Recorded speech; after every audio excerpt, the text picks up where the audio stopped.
Greetings, folks. This is Scott, and you're tuning into A Woman's Place, the podcast where we break down all the policies and politics that affect the 51%. That's right, women are half the U.S. population, and Ashley and I are here to give you the facts about how today's events are affecting them. Find us on Spotify, Apple Podcasts, Amazon, YouTube, or wherever you get your podcasts. Hello, Ashley Brown, and hello, Dr. Phil Wagner is back with us today. Thank you. Yeah, I said Glad to be back. We could talk for 2 hours with you, Dr. Phil. I know. I talk a lot. So yes, I will keep it moving. But we had some really good themes in part one, I think. And we'll probably tease some of those out a little bit more, I suspect, in the minutes ahead. We will. So if you didn't get part one, please go back and listen to part one. This one will be just as interesting on its own, but part one was great. We really sort of set the stage for some of the things that are happening with men, with some of the research shows and how we all see it, and especially how Phil sees it. And he's an optimist, which I love. So we're going to go into some more things. And what I'd really like to talk about at the moment, though, is a lot of people say that, there have been sort of women's movements. We're in the third or the fourth or the fifth wave, kind of depending on how you divide it up, that have really helped bring about some fairly radical changes in socialization and in gender roles. And, they led to women moving into education and many, many things. And, it's often sort of socially said, they need a men's movement. Men haven't had as many kind of discussions and times where they rethink their role, especially vis-a-vis women. I don't know if that's true, if that's useful or not, but Phil, we'll have thoughts on that. I don't know. I mean, I get how it sounds asymmetrical, right? I think for much of history, men didn't need a movement, at least in the way we think of it, right? Because like the entire social, political, and economic structure was men's, and it was the movement, right? Like everything was built. They owned it all, is what you're saying, basically. They controlled it all, so they didn't need a movement. Yeah, they didn't need it. I mean, they came back from World War II and they came back as heroes, and the entire economy, like the GI Bill and like single income families in the suburbs, those are all things that like sort of work to support them in that provider identity. And I think women who had been in factories and stuff, they were just ushered back to the domestic sphere. And so like the women's movement, whether it was suffrage or second wave or whatever it was, those were kind of necessary, right? Like they were a collective bringing together. They were a visible response to that dominance narrative. In organizational behavior, we talk a lot about role theory, and women's movements were really about like expanding the role and gaining like a rightful equal place. And so if you look historically, there were men's movements that did emerge. They were also kind of frankly like reactionary to a perceived loss of status, I think. Like you had the mythopoetic movement in the 80s. This was like search for deep masculinity. Religious groups, things like the Promise Keepers, really. Yes, the Promise Keepers, sure. Right? They still exist. I forgot about that. I don't know if they still exist. I don't know if they still exist, but that was big. Yeah. That was very much like hey, this is a men's movement. And then on the other side, I mean, you did have a lot of pro-feminist men's ally groups, for lack of a better term, right? So we've seen this on all sides. I think this manosphere, the online space where men are meeting and sometimes radicalizing, is also a movement of sorts. I think that's dangerous because it's turned that feeling of loss into a grievance. I think the Equimundo report that we talked about earlier shows we're in the midst of a massive shift, right? And this one isn't optional. It's kind of being forced by economic and social change. And so the old map is kind of gone, and the challenge now will be to launch, I guess, a counter movement. But again, I keep using this word to like reimagine masculinity, and one that invites people in, invites men in, and not sort of like seeks to play the blame game.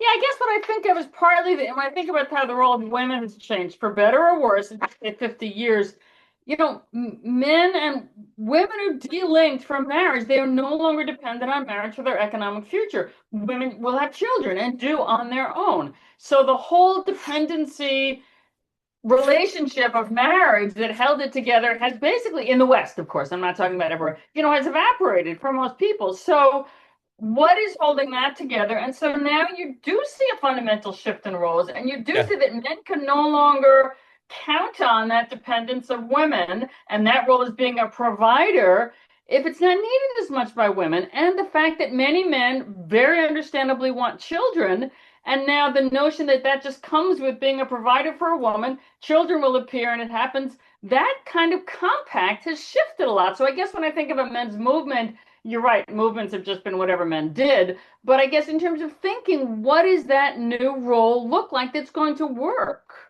So we speak of that four-legged stool that has Yeah. really sort of upheld what it's meant to be a man. It was marriage, it was being a financial provider, it was Yeah. owning and taking care of a home, and it was having children. All right. And Yeah. that was the script, and that was like the build-in measure of a man's life. That's the You measure. be a provider, you get married, you own a home, you have kids. Well, things are changing, Good, right? dude. Like You're the good. expectations haven't kept pace with reality, right? Hmm. I mean, I think it's like classic role strain again, but like the provider leg, that's kind of wobbly because you've got systematic economic shifts and you've got wage stagnation and like, are you even Oh, bringing in totally. enough money Totally. to afford groceries?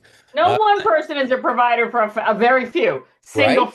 family, providers for whether it's a man or a woman. And Right. there's a bridge between legs because then the home leg is wobbly because Yep. owning a home is out of reach for Yep. so many people. Yep. Then the marriage and the kid legs, well, those are no longer the default. Women rightfully have more economic and social independence. And so they're building their careers and they're delaying partnership or choosing not to marry at all. And so, that like 1950s Leave It to Beaver nuclear family Right. that All men the legs are very shaky. yeah, men were like socialized to expect that as a foundation and like a given, and it's not. And so the stool is wobbly. And frankly, we haven't get like to be fair, we haven't given men the tools to deal with that. Like the report talks about like suicidality and suicide ideation as a consequence of like financial strain. And so there's this profound identity crisis or crisis of meaning. And so I think it's time to rebuild the stool, but I don't even know if that's what we want to do. Like, do you really want to sit on a stool all day? Or do you want a beanbag now? Like, why do you have to rebuild it into what it once was? Again, this might be the era. This is a fundamental era of political and social shift and Oh, shit, reimagining. yeah. Why don't we just reimagine the stool and again make it a comfortable couch or a beanbag or something different, right? Like I think the goal will be for men to build new sustainable places of purpose and community and engage fatherhood and mentorship and connection. And so stools wobbly, take it to Goodwill and get something else. So Phil, Well, I would say, oh, sorry, how do you start having those conversations of moving towards, what are we going to co-create together as opposed to, this space we're in of just like we can't find those bridges to find commonality, right? Yeah, Yeah. let me just follow up on that. Wait a minute, Phil, and then I'm going to give you plenty of time because I think you're right. So men want to reimagine it. Maybe it's the beanbag or something. First, it seems to me this is going to take a generation or two. This is not a short-term thing. These are huge social transformations. But also, I think women want it reimagined. I was saying, many young women, they want children, they want to work. They look at the picture and it's like, how the hell do I put this together? They may well want the partner. I know I've said to some young women in their 30s, you all need to start to reimagine whether it's group homes or people sharing childcare or just some sort of flexible arrangements because this sort of, need the spouse or the partner to go with the kids, to go with the house, and then we separate from other people. It doesn't work very well anymore. So I think rethinking all of that stuff, one, it's profound shifts, which people get very anxious about, and two, it takes time. I don't want to get political, but I will say, as part of the political disillusionment that many folks have with our current political system in the States, you do see a lot of, I will say, currently smaller political movements that are really pushing this as political ideology, like communal care and sort of like reorganizing communal systems of support for everything from policing to childcare to, Yeah. small business development and beyond. And so people are talking at a systems level, at a really, really broad zoom it out level, all of history is really nothing but a pendulum, right? And Mm-hmm. so we can't, you're right, it's going to take a generation or so. We don't know the full pendulum effects, right? We don't know what a post-Roe reality will actually look like now. Yeah. Like we're continuing to figure that out. What you see and what led to that was a pendulum and a reaction. And so as the pendulum swings the other way, there will be a reaction. Where it will lead us, frankly, I don't know. I'm not a systems worker.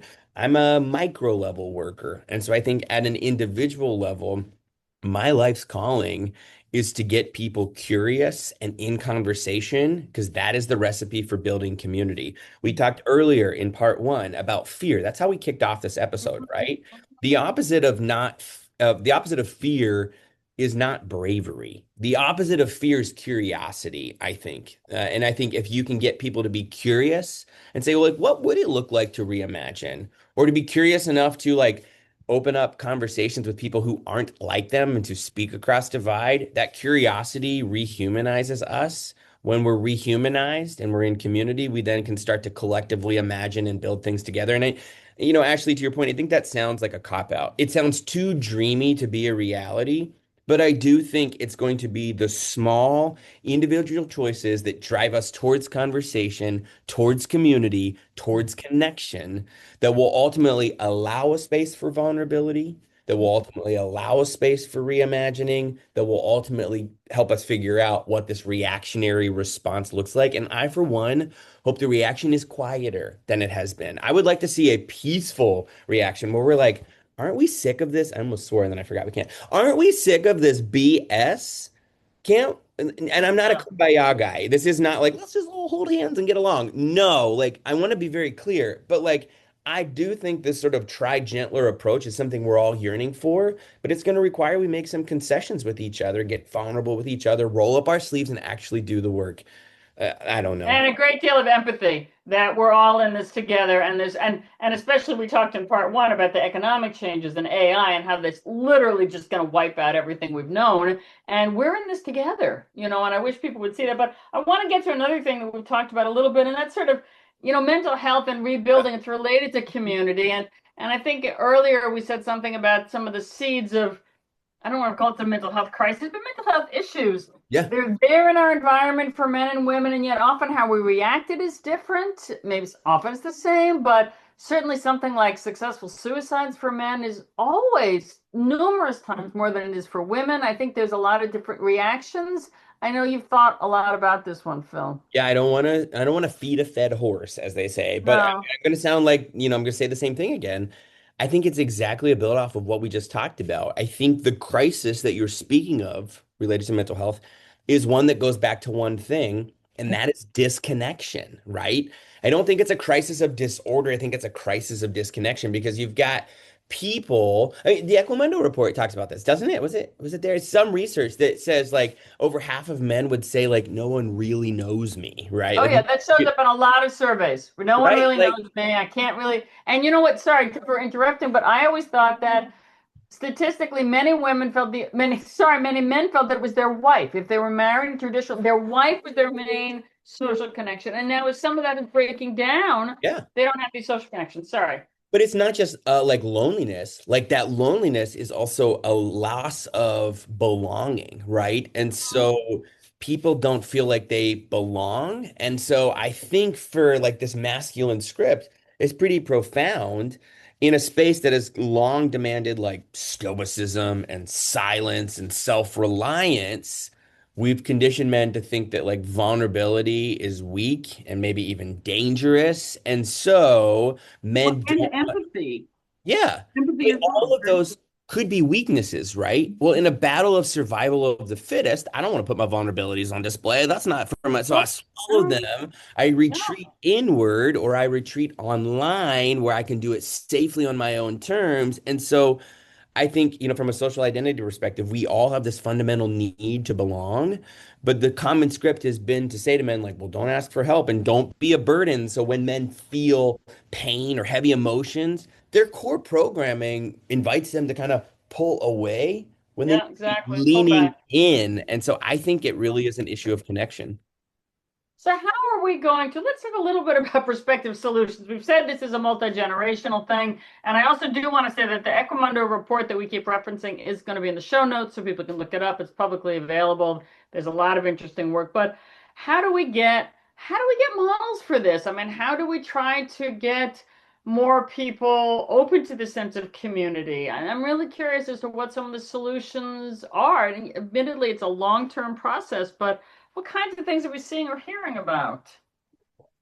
So again, I recommended a book earlier. It was Yeah. Radical Candor by Kim Scott, and I mentioned Okay. another one, which was Super Communicators by Charles Duhigg, who's not an academic. He's a journalist, and he does really cool thought leadership stuff. His work has really changed my life. I love to talk to people, but through his work, the thrust of it is that we are so disconnected because we don't meaningfully pursue connection. And Hmm. so his invitation, and he speaks to a whole body of research, and it's really powerful and well done.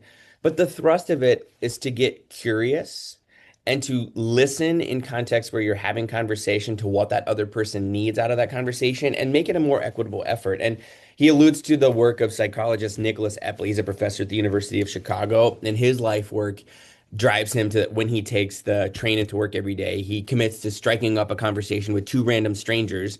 And by two or three questions in, getting like below the waterline, because we're pretty good at asking questions, but not really good questions, but things that get to like animating experiences and why and the story behind those things. And this is something I've really tried to do in my life. When a student walks into my office or I'm, sitting at a doctor's office, I'll strike up a conversation and I'm amazed at how it drives me towards connection with people who I know I'm different from. I know we hold political differences. I know we don't spend our Sundays the same way. I know we're different. And yeah, I see them as a human, right? Yep. And it Yep. has shown me that, like, maybe that's why I'm an optimist. This has been sort of part of my operating procedures for the last, I don't know, 18 months to 24 months, where I'm like, I've come to really be curious about people and the why. And I find if you soften your approach and you commit to doing the work at an individual level, I will never be the man leading a movement. I'm not going to be on a big stage. You're probably never going to read a book that I write.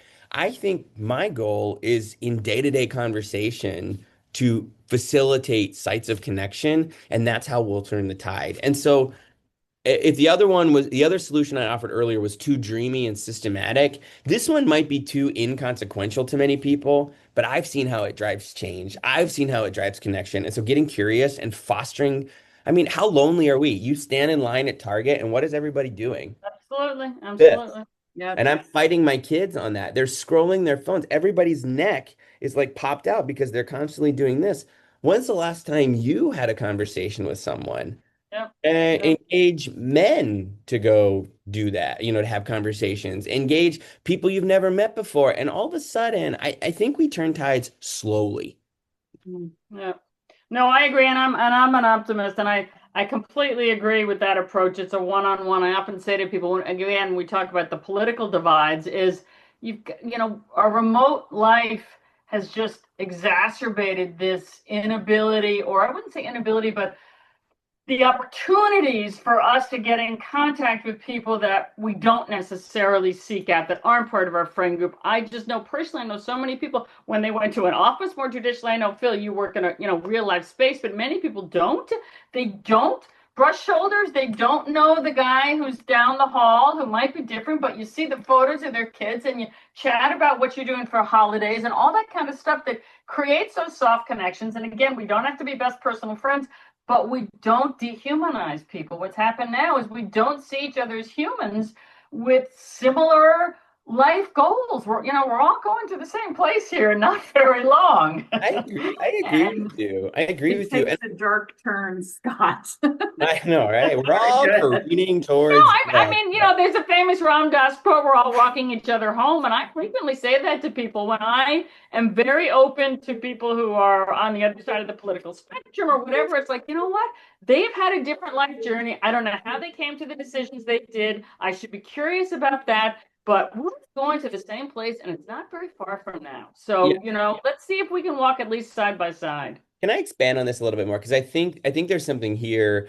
The report talks about how like having what did it say, like having people who know you, like that really Yes. is kind of the definition of community. And I think community building, if you're a man listening and you're like, I just don't buy this, like this is like fluffy, this is like whatever. Okay, if you can only lean back on the stool and your economic vitality is like something you care about, like the provider ethos, okay, well there's a litany of research that shows in the world of work, emotional intelligence is the hallmark of career success, and it's Mhm. likely to predict your upward mobility. This is emotional intelligence. Like that's what this is. to be able to be emotionally self-aware, to name what you're feeling, to understand how it drives communication, to be able to pull it out of others. And so even if you only care about this, not because you're some Mr. Feminist, not because you're a dad to a, a female child, not because you're a husband, whatever, right? Like there's so many reasons men feel like they have to give for caring like this. Number one, get past that, all right? But if you can only do That's it, right. The girl dad one is one that I oh, particularly it's so like. nauseating, but it's fine. I won't judge you. I will judge you, but silently. Um, My face will judge you. yeah, if you can only get behind this because you care about like being a provider, then do this. Like this is good for that, and I'll take whatever route gets us there. So you got to make it personal. That means for men, like take the risk of fostering connection and model that, right? Like don't just call your friend and be like, "Hey, you want to grab a beer and watch the game?" Like what might it be like to call somebody and be like, "Hey, I'm having a rough week. Can I talk to you about it?" Like, what's the worst that can happen, right?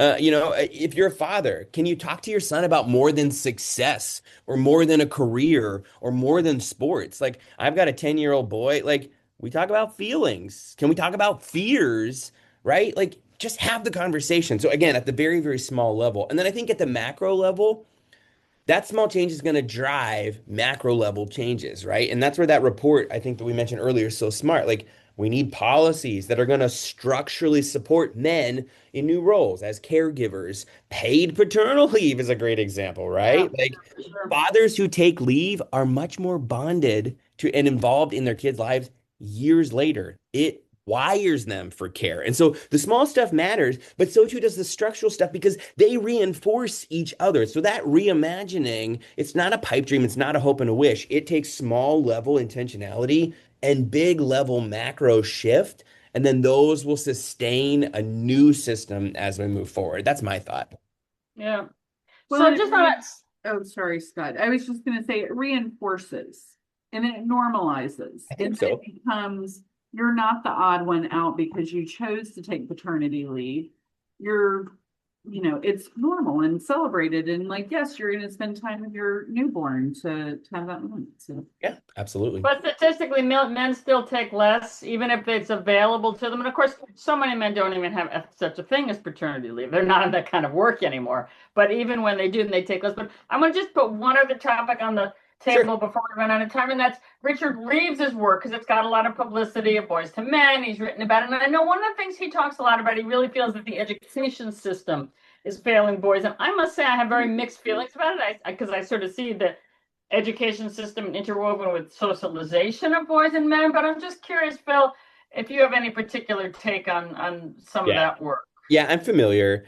I think it's a fantastic, like I do a lot of like yes and, right? I pull from Yes. improv and some of my stuff. And so I think his work is good because he's correctly identified some big structural problems in education that are failing really a lot of folks, but are also failing boys, like starting them too early or having reading curriculum that doesn't engage them, etc.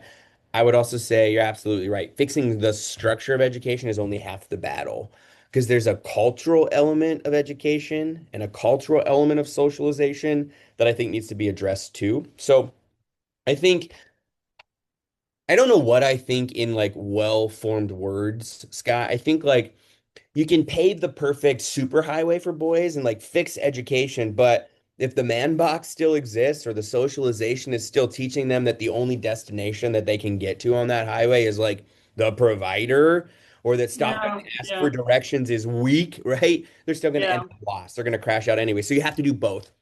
You have to fix the structure. You have to think about macro, but you have to think about like how we also give those boys like autonomy-based tools to rewrite a healthier narrative too. Does that make sense? That's my thought. Absolutely interesting. And I know one of the things I've thought about, and I agree with what you're saying, is, I do think he's putting useful things on the table, but in terms of education, there's a little bit of me that sort of bridles with this emphasis on boys need these special stuff. They need to get out more. They need to move. They need, and I'm thinking, well, wait a minute. There's a lot of girls who would lead to, I don't love, again, this just I'm with you. segregation that what boys and Oh, girls need is so different in third grade kind of thing. I'm just not sure I feel like that helps that girls are okay to stay indoors, but boys need to get outside and run around. That just feels to me a little bit like we're yeah. going backward. I mean, I haven't found that to be the case, and maybe that's the shift that we're seeing, or maybe it's a consequence of geography. But like So after this podcast, I'm gonna head and I'm gonna pick up my kid from nature club. And like